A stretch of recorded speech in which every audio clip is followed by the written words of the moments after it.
Magkarelasyon ba kayo ni Ma'am Crescencia? Hindi po. Sinungaling ka rin. Wala pong nangyari sa inyo, Sir Wala John? po. Meron po, ma'am. Ako Ah. hindi ko siya pinilit. Hindi ko rin ano siya, ma'am. Bao, Diyos ko, Lola. Nano ka?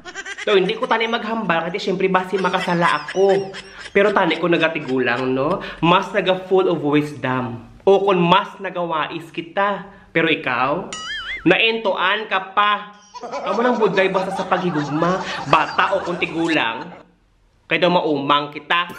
Gani pa dito pipipong ko plus na pamati. Kaya subo nga punto por punto. Si Lola ang tuhod. Luya na.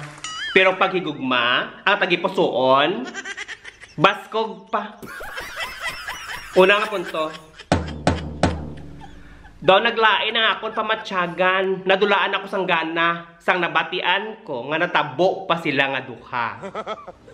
Combination ini sang isa ka lalaki nga nagakinahanglan kwarta, kag isa ka tigulang nga nagakinahanglan sang paghigugma. Aminon ta, parehos la kamo nga duha nga may sala. Pero tani toto, wala mo man gininto si Lola. Gen kwartahan, kag gen tonto. Tilantawan na, nagwa ka mo sa tulfo. Mahambalan ikaw nga manog tunto, manog into. Kagang malain sa tanan, mahambalan ikaw nga damak-damak. Kay ti natabo pa kamo ni Lola. Kaduha nga punto, para kay Lola. La, imbes tani nga imo na lang prekorahon, ang imo nga rayuma. Ang bulong sang imo nga maintenance. Pero baw, gakarakasa ka pa imo sa paghigugma. Kailan tawa na, imbes nga maayo na taning imo pagpangabuhi, nagdako pang imong problema. Ang pagpatol nimo sa lalaki, do pareho sa nagwa ka sang bato hagin pokpok nimo sa imong ulo. Pero tiyan mo ta, kay natabo na ina, ara na ina. Gani Lola, look at the bright side of life na lang. Imo paminsaron, nga tinadala ikaw sa langit, sang imong boylet. Ikatatlo nga punto, baw Lola, nano ka man imo ya. Gamay na lang nga tinion ang itinir nimo sa kalibutan, pero nagpatulfo ka pa imo ya. Sa rason, nga gin-black ka sang imong nobyo.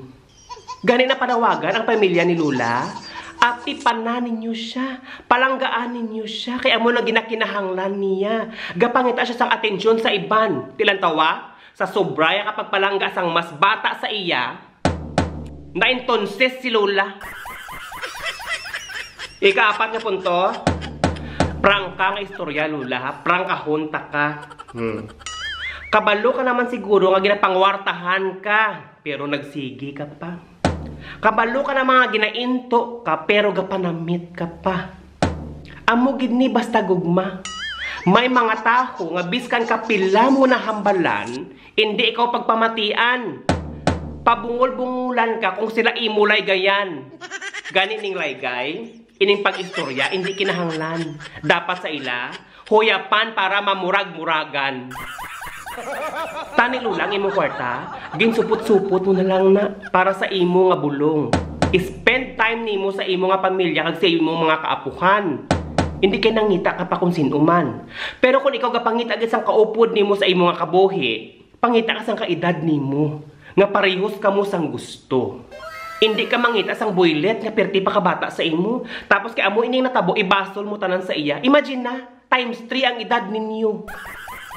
Para naman sa lalaki, kalain mang into, kalain mang tunto, kalain mang kwarta sa iban, ilabi na gid sa mas tigulang.